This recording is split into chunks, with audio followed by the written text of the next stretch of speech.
Welcome to Menopause Monday. Today, I'm going to be sharing with you 6 tips that you can help to get your day started off productively. Personally, I think if you can get your morning routine nailed, it just makes the whole day so much more focused and productive. And when we go through the menopause, it's really important that we set up systems to support the fact that we've got brain fog, to support the fact that we can't remember things as well as we used to support the fact that actually, well, if you're like me, you've got a squirrel brain, and literally you've got a thought here and a thought there and a fragmented thought there, and then you've forgotten what you were thinking here, even though it was really important, and then another thought comes in. It's just chaos. So if we can set our day up in a productive way for your mental and your physical health, it makes so much difference. Now, through the menopause, cortisol is one of the main reasons why we struggle with the symptoms that we have. Obviously, lifestyle, food, that funny noise is my dog, by the way. I haven't got bad wind if you heard it. Food, lack of sleep, changing relationships, just different dynamics in life. So we've got a lot of things going on, and cortisol, one of our stress hormones, is responsible for the belly fat you might be getting, largely responsible for that. By the way, if you need help with your belly fat and fitness, get in touch. I can help you. There's so much I can do to help you. And aside from that, if we can set up our day effectively, it's going to help you on so many different levels. It will make you more focused. It will make you more productive. It will make you just happier with how your day has gone. I don't know about you, but if you get to the end of it and you just think, what did I do? What did I actually achieve? And you might have been really busy, but were you really productive? And it's changing from being busy to productive, from working harder to working smarter. Brain fog, chaos. In here it is complete chaos, and I have to rely on systems in order to make it work. I'm as busy as you are. I run two businesses. They are full on. I'm self-employed, and you have that habit when you're self-employed to literally spend every single second of every flipping day thinking about your business. I love them, so that's probably why too. So it is about being ninja focused to create this system that is going to help support you. Well, the first one, it's really easy. It's gratitude. In the morning, when you wake up in bed, just be grateful. 3 things, and you have to change them every day. They can't be the same ones. Change them every day and just think of 3 things. Give thanks to whoever your almighty is, whatever your connection to nature, universe, whatever it might be. Give gratitude for 3 things that you have, because that just sets you up with a positive energetic vibration. Now you might be thinking, oh God, she's talking about energy and vibrations again. It makes a massive difference. It's been proven. There was this test. I have to share this with you because I wish I could find it. If anybody knows, if you know the link for this, please send it to me, because it's something that I so badly want to read again. I read it about 2 or 3 years ago, probably 3 years ago now. And it was when you're pruning a plant. If you go to prune a plant with the intention to help it, because you're pruning it to make it stronger, the plant gives off a different energetic vibration. I can't remember the name of those machines, but there's the machines that can measure and see these energetic vibrations. But if you went towards the plant to hurt it, to sort of knock it down, kill it or whatever, it gave off a different vibration. We are all interconnected with everything in the universe. That's why, especially at these moments, those of us that are able to be positive and lift up vibrations, it's down to us to actually try and keep that positivity out there. Not glib, because there's a lot of out there at the moment, but to have a sense of duty and responsibility to help keep our brethren, I love that word, supported. Those that we can't necessarily support with a hug, we can support them energetically. So that's my little ditty on vibrations and energetic vibrations. But by giving off gratitude, by being grateful in the morning, it just helps to lift us up. And I know you'll understand that, because you guys are all ninja at positive life and stuff like that. That's why you follow me and you listen to these things. The next one is hydration. We are electrical beings, and as we all know, water conducts electrical impulses. Apart from the fact, when we've been asleep for probably 6, 7, 8 hours if you're lucky. And we're going to be dehydrated. Even if you take sips of water through the night, you're still going to be dehydrated. So brain fog is incredibly impacted by a dehydrated brain. Make sure you are drinking sufficient. Now, you want to be drinking a large glass of warm water in the morning, not cold, because cold is going to stress your digestive system. Again, we want to be, I'm going to go back to cortisol in a moment, but we want to be keeping all nice and zen. So warm water is going to be the best for that.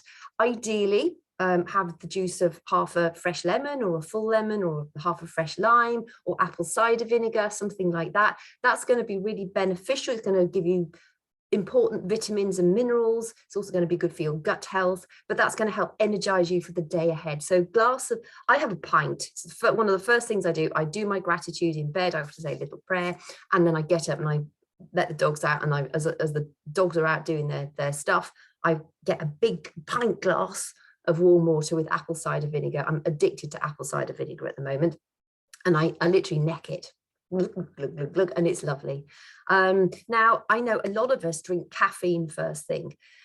Again, with the cortisol sort of thing, when you wake up, if you're menopausal or perimenopausal, there's a massive high chance that you wake up with a hot flush when you first wake up in the morning. And that's because our bodies are designed to release cortisol more in the morning. So it's designed to motivate us, to give us action to get out of bed and get on with our day. The sun's arise, well, the daylight arrives, and the cortisol naturally starts to flow in more strongly in the morning. Well, we don't actually need our coffee first thing in the morning, because when you're thinking, oh, I really feel like a coffee, I need a coffee to get me out of bed, your cortisol's doing that for you. Ideally, leave your coffee for a couple of hours later. I love coffee too. I do drink normally teachino, which is a herbal coffee these days, but I really, really love a proper strong cup of coffee with oat milk. And it's my treat. So I normally have that around sort of 10, 11 o'clock, because by that stage, your cortisol levels are going to be dropping off a bit. But also notice, when you have a cup of coffee, it's highly likely that shortly after you've had a couple of sips of it, you're going to have a hot flush. Again, that's that cortisol. Cortisol is so responsible for a lot of our menopausal symptoms. If you can manage your stress on every level, your symptoms will improve. I absolutely promise it. So firstly, we've got be grateful, do gratitude. Second is drink a large glass of water. The number 3 really is your coffee. Keep your coffee for later. Keep it as a treat mid-morning when you might be thinking, feeling a bit, got to work and it's just like as boring as ever. Then have your cup of coffee. Number 4 is to plan your day. Ideally, actually start it the night before. It's brain dump the stuff that you need to get done the day after, so the following day. So it frees up your brain. It allows you to sleep better because you're not lying there at 3 thinking, I must remember to do that in the morning. It's all done. You've dumped it the night before. But if you don't, get up, or even when you do dump the night before, look at your page. What have you got to do? It just clarifies what you need to achieve for that day. And also be mindful. Is your day of work, this is sort of about the productivity thing again, is your day of work moving you closer towards your goals, your shorter term goals and your big goals? Because if it's not, drop it. I know there are things that we have to do, like go shopping and clean things. There are things that we have to do. And if you're in a job that, you hate or you might not like too much, but it pays the bills, yeah, you kind of have to do that. But make sure you're also accomplishing things that are going to move you towards your big goals. So for instance, if you've got a job that you don't like, but you want to change, make sure you accommodate maybe half an hour every day to focus some way in moving you closer to being able to change that job, whatever that might be. It might be earning a second income. It might be researching what other positions are out there that you could go to. So yeah, be really mindful of your time. I'm a big one in my team. I always say, how much time do you waste scrolling social media? Because I think people think that my online health and fitness business, one of the common sort of objections I get from people who are thinking about joining the business is, yeah, but I don't want to spend all day on social media. Nor do I. I spend very little time on social media, in actual fact, because it's just really focused time. When I'm on my social media, it's related to my business, and that's it. When I'm off, I'm off. I do not do that rarely. Sometimes I get caught up in it, but not often. So make sure that you are being really productive and focused with your time, and it will help you by knowing what, being proactive about what you need to achieve on a daily basis. I have a free productivity resource that you are more than welcome. I'll pop a link to the form to get it below this. If you're watching this on a platform where that link isn't, either click the link in my Instagram bio and go to free resources, it's there, or just message me and I'll send it to you. That's absolutely fine. It's also, it's a productivity planner, but it also goes over how you can bust through fears that might be holding you back. So it sort of helps you get over procrastination as well, because I think a large part of not being productive is procrastination. We're not sure what we should be doing, or we're afraid to do the things we know we need to get done. So that planner will help you. So if you want it, just send me a message, say, can I have that productivity planner you mentioned on your Menopause Monday? You can absolutely have that. I'll be delighted to send that to you. Number 5 is to remember to breathe. In my other business, I'm a psychotherapist, hypnotherapist, massage therapist, Reiki healer, lots of different things, and I specialize in anxiety. Well, the power of the breath is, again, so important at bringing down those cortisol levels. So if you're feeling stressed, if you're just tired, if you're crabby, I mean, right now, take a deep breath. I bet you're listening to this and you're shallow breathing. Good. Take a big one. And hold it for a few seconds and then let it out. It's so cleansing. But get into the habit of remembering to take deep breaths, because we're all like breathe up here and it's really tight and shallow. When you first wake up in the morning, take a deep breath. When you're thinking, oh, thank goodness I woke up alive, you're doing your gratitude, take a deep breath. Breathe as though, visualize you're breathing right from the sort of base of your tippy toes right through to the top of your head and filling your body up with oxygen.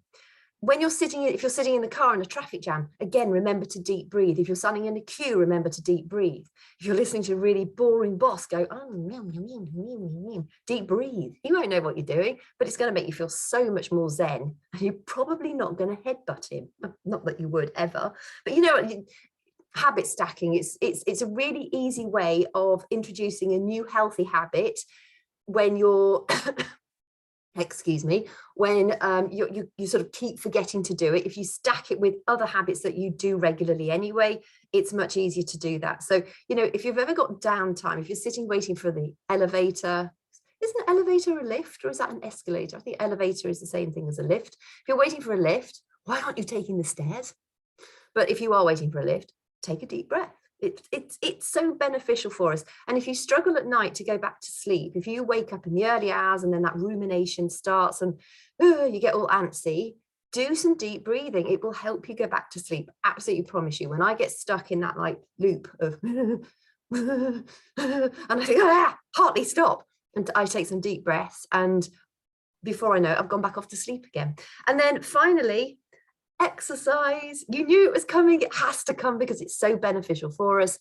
It fuels your cells with energy. People say to me, I haven't got the energy to exercise. It's of course you flipping need to exercise because it gives you energy.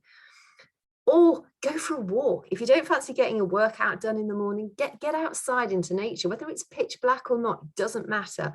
There is something so renewing and refreshing and energizing about getting outside for a few moments, 20 minutes, 15 minutes before you get into the shower and get on with your busy day. But in an ideal world, not an ideal world, every day commit to doing something that's going to be beneficial for you. The ideal world does not exist. And you might be saying, yeah, but I'm really busy. I have to be at work for 5 o'clock. So get up at 4:30 to do your workout. It's about prioritizing the time. It's about going to bed a bit earlier. I'm not suggesting going to bed at midnight and getting up at 4:30. I'm suggesting getting into bed early if you can, 8:30, 9 o'clock, so that you can get up at 4:30, having had a good portion of quality sleep, because a lot of us spend way longer in our beds than we actually need to. focus on quality, not the quantity. If you've had 6 hours of good sleep, that's better than 8 hours of off and on, off and on, off and on sleep. And also be mindful, you know, if you eat too late, if you're drinking a lot of alcohol, if you drink coffee before you go to bed, if you eat a lot of dark chocolate, fizzy drinks rather, they often have caffeine in as well, that's going to have a negative impact on how well you sleep. So sleep really is the cornerstone of everything, but prioritize. There is no if and but about it. We should be moving our bodies. It makes you feel so much happier. Your mental health will improve. It's not about the aesthetics, although they're nice. It's about having a happier brain. It's about having more energy. It's about being more focused. It's about managing our menopausal symptoms more effectively. Yeah, it drives me nutty when people, I love helping people, and I'm always here to help and advise. But there are people that I hear from, and it's just like, oh God, it's what else has gone wrong in their life? And you suggest things and they never start them. We have to be action takers. We have to be proactive about looking after ourselves and taking responsibility for our health, because that's all we can do. Nobody else is going to come and rescue us. Nobody's going to pick us up. It's absolutely down to us to make those few adjustments. So yes, I have got my bossy pants on, but I feel really, really strongly about it. I know how much better I feel when I exercise. I know how much better the ladies in my wellness community feel when they exercise. A lot of people started with mental health problems. They don't have them anymore because they're taking care of their health. And it starts with just a few minutes of intentional movement every single day, or most days. Rest days are really important too. So listen, I hope that's really, really helped. If it's any consolation, in my order of things I do my gratitude. I deep breathe if I remember to. I have my pint of warm water and apple cider vinegar. I then normally get my workout loaded because it takes a little while on my laptop. My laptop's very old and it takes about 3 hours for my workout to get started. And so while I'm waiting for that, I'm often reviewing and planning of what my day ahead holds. But most nights I do it the night before, because with running 2 very busy businesses, it's just like my brain is like, and I am a squirrel brain. I can't help it. I admit it. I'm proud of it. So I hope that was helpful. If you want that menopause or that productivity planner, just send me a message. Say, can I have that productivity planner that you mentioned on your Menopause Monday? I'll just send it out. I just need your email. That's all. Send it out to you and you can have that. So stay safe. Try and keep your energy high. It does make a difference. And if you know what that article was, or that, I'm sure it was an article I read. If you've come across it, please send it to me, because I want to be able to share it with everybody, because it was one of those absolutely, oh my goodness, I cannot believe. It might have been in like the BBC Focus magazine or Science magazine. It was proven that it happens. So talk kindly to your plants. Give trees a hug. I'm sure that's why we feel so good when we hug trees.